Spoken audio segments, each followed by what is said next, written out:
Thanks for joining me for a special podcast extra. I have with me Lauren GUION. She is an adoption supervisor with the LJD, Jewish Family and Community Services, which this is so cool that we're talking because we're speaking to you about the adoption process on the heels of me talking with a mom of 3 who adopted her 7 nephews. Yes. And your agency helped with that process. We did. But family adoptions aren't the only type of adoptions you do. Correct. So tell me about some of the other types of adoptions and what the process is like. Right, so we work with foster parents, relatives, non-relatives for adoption. So when a case comes to our unit, it's after parental rights are terminated on a case. So unfortunately, when children come into foster care, the goal is for them to be reunified with their parents, but unfortunately, sometimes that doesn't happen, and parental rights are terminated if they can't safely return home. So then the case comes to us, and it's our job to help finalize an adoption and find permanency for the children. To get here, I'm sorry to cut you off. Oh, no. Do people have to be referred to you, or does another agency send them here, or do they come on their own? So the children are here in our care through DCF. Okay. And then in terms of the adoptive parents, a lot of the parents who are adopting our children were the caregivers throughout the DCF case. So maybe they were the foster parents originally, maybe it's a grandparent, an aunt and uncle, or a family friend who took in the child throughout the case and supported reunification. But then if reunification couldn't happen, then we ask them if they would be willing to adopt the child. Now, sometimes we do have cases where the child is not in a pre-adoptive placement, the caregivers are not able or willing to adopt, and then we work with a team of recruiters at Family Support Services that will help match a child with a family. With the whole matching process, this is not just centered around the Jacksonville area. Correct. So sometimes we are able to find relatives or family friends or somebody in the child's life who lives out of state or in another county, and we can work with that state or that county to get the child placed and go through the adoption process. Sometimes if they go to the recruitment team at Family Support Services, then they find a family who has been approved for adoption, has an approved adoption home study in another state or another county that's a good match for the child, and we can place the child there. So how strict are the guidelines, and does it vary by state? If I'm interested in adopting and I know that you have children who are available. Mm-hmm.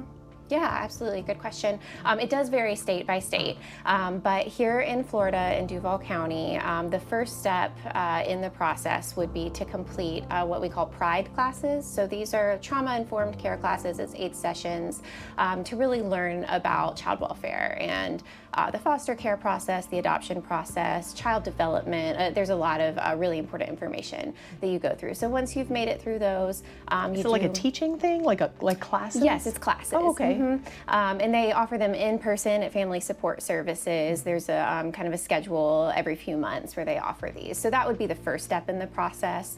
And then they run background screens. You have to be able to pass the background checks, of course, and have a safe and stable place to live. And then submit to a home study, which is really an interview process to get to know you, your experiences, and then a walkthrough of your home to make sure everything's appropriate. And then once all of that's approved, then you're able to be considered for children. Okay. Does fostering fall into the same category? I mean, I may not be ready for adoption, but I would like to help a child. Absolutely, yes. It's a very similar process. So they go through the same PRIDE classes first, those 8-session classes, and then you are linked with a licensing coordinator. So this is all through Family Support Services, our parent agency here in Duval. And then once you're working with the licensing coordinator, again, they do the home study, the background checks, and once everything's approved, then your home is opened up for placements of children. So how long does this process take? It sounds really involved. Yes, so it depends. I can't speak too much to specifically the licensing since that's through Family Support Services, and I don't do that part. But with the adoptions, to start the process through an approved adoption home study, is an average of 1 or 2 months, depending on, you know, when you can get into the classes, how quickly you can finish the classes. Okay. In terms of actually finalizing an adoption, there are more steps following the approved adoption home study. So, and once someone is approved for adoption, the adoption happens. Is that the end of the care and services that you provide? So after the adoption is finalized, and you go to court that day and the court terminates supervision and jurisdiction, you know, that child is your child at that point. So we are not officially appointed to provide services at that point. We do have a team of post-adoption coordinators at Family Support Services that work with families post-adoption, but we always tell our families, you're more than welcome to reach out to us if you need any assistance in the future. But there is a process, and even if it's through Family Support Services, so it's not like, you know. Oh, yes. And I'm just thinking, you know, when you have a child, your own birth child, and you are let go from the hospital, and they're like, okay, see ya. Right, absolutely. And you're like, what am I supposed to do? No. But there is a process for continuing support. Right, absolutely. We never want anybody to feel like we've just left them in the wind with no assistance, so yes. Now, have you ever, you've been doing this for a while. Yes. How long have you been involved in that? 9 years I've been in child welfare. So what types of cases have you seen? Have there been any kinds of extremes or cases that have really stuck with you? Absolutely. I think the first one that comes to mind for me that I had such a personal connection to was years ago. You know, I started out as a caseworker. And so as I was a caseworker, I had a child who came into care who was about 3, who had been severely physically abused and was hospitalized. And in the beginning, we weren't sure what her life was going to look like long term. Fast forward, parental rights were unfortunately terminated on her case, but she was with an aunt who was willing to adopt her and had previously adopted her sister. And right around the time we transitioned into that, I was also transitioning into adoptions. And so I was able to start as the caseworker and then transition and work with the family all the way through adoption as well.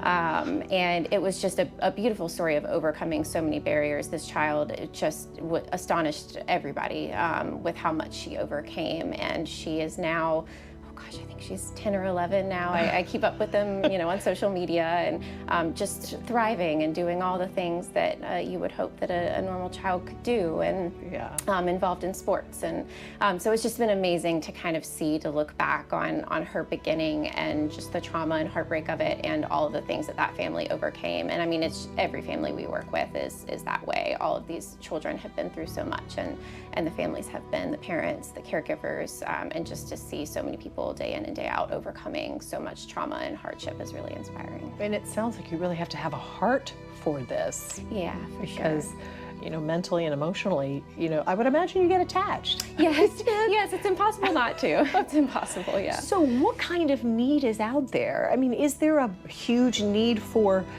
families, for fostering, for adopting? Yes, there is. Right now here at the LGBT Jewish Family and Community Services, we are serving around 500 children in out-of-home care. So these are all children who have been removed from their parents and are either in relative placements or licensed foster homes. About 300 of those 500 are in licensed foster homes. So the need is great. We unfortunately have children who are having to sit in offices or with their caseworkers out in the community during the day while they're waiting on a new foster placement. We have siblings who have to be separated and placed in separate homes because we don't have enough foster homes with enough space to take big sibling groups.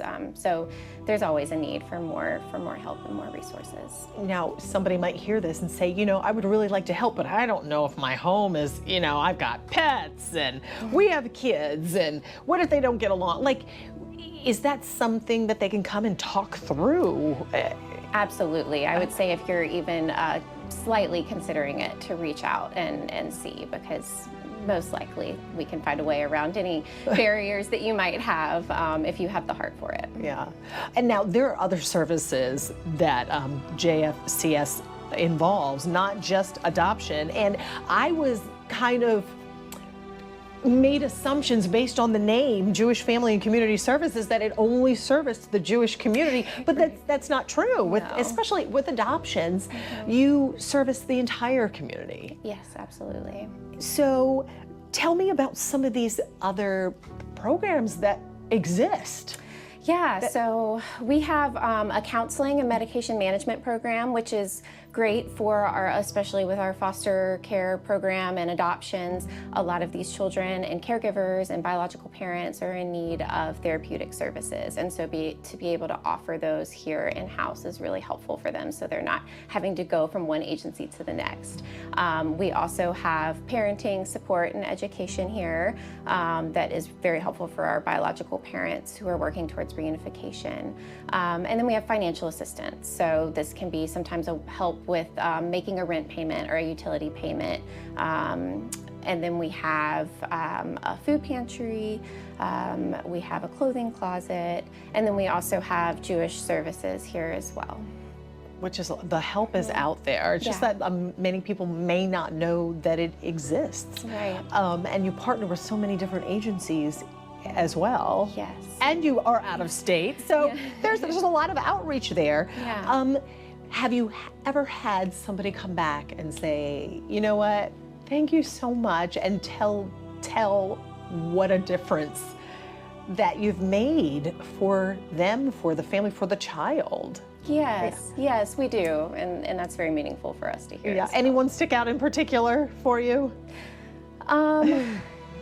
And I know you still keep in touch with that one. Yes, family. I do keep in touch with that one family. I also worked with a mom who was reunified with her 3 children back when I was a caseworker years ago, and I think about her all the time, and just, you know, I don't think I obviously appreciated her and saw the work that she did, but as the years have gone by, I just think about her all the time, and like I'm so impressed by how hard she worked to make the changes to get her children back. But she has reached out to me a few times since then to say, hey, you all helped me so much. I'm really in need of this month, or I have a friend who really needs assistance with this. Could you put me in touch with the right person? And so, you know, always happy to do that. That's why we're here.